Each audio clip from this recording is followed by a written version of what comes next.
Danas, povodu Dana Svetog Vida, radimo lignji na primorski sa palentom.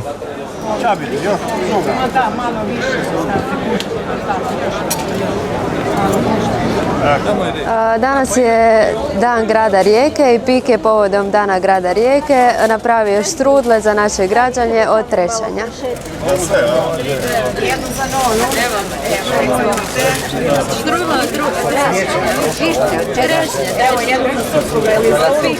Svake godine dolazim ja i muž jer imam i praunuka vida.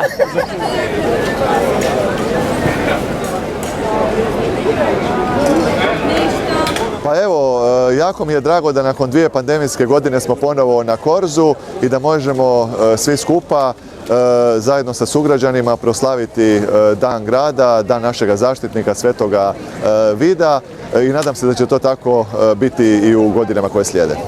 Hoćete probati lignje? Naravno da ću probati lignje i štrudlu.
Ujedinjeni smo i zagledani u Svetoga Vida, molitvom Gospodinu da otvori naša srca da svete mučenike molimo za njihov zagovor, da je njihovu snagu vjere nasljedujem, da im se doista životom približim, a da bi što dostojnije Bogu uzdizali svoje molitve, pokajmo se na početku misnog slavlja da nas Božje milosrđe očisti i učini dostojnima njegove blizine i slavlja svete Euharistije. Gospodine, smiluj se. Gospodine, smiluj se.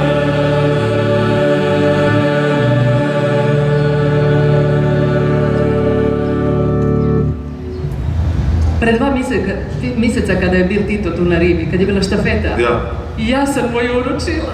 Ja ovako sam ga taknula, sad se nasrkne. Lepa ruba. Meni je bilo lijepo. I na televiziji sam bila.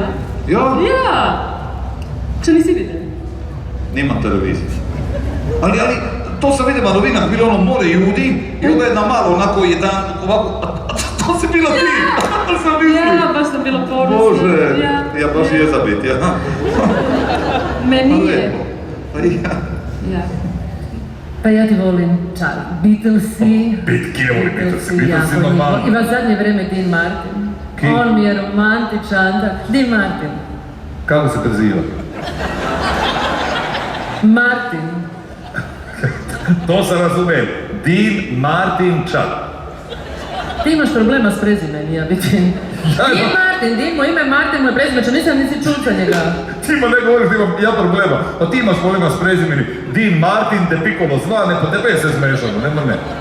Ja ne moram verovat da ti nisi čul za njega. Pa nisam, ne čaš znam, slušaš. Šta? Ako se možda opet trefimo, moram ti posuditi ploču. Volel bi, to je bilo super, jako je bilo. Ja ti posudim. Nima gramofon. Ali mi se sedima kod njega lako. Pa ćeš se smati. Pa bi, snažavi se, jako je dobro. A film, voliš ovako film? Kine voli film. Lud, ne voli, lud. Ja da me zapruval na kino Partizan, tamo živim bi tamo. Aj, divno, ja nisam volim film.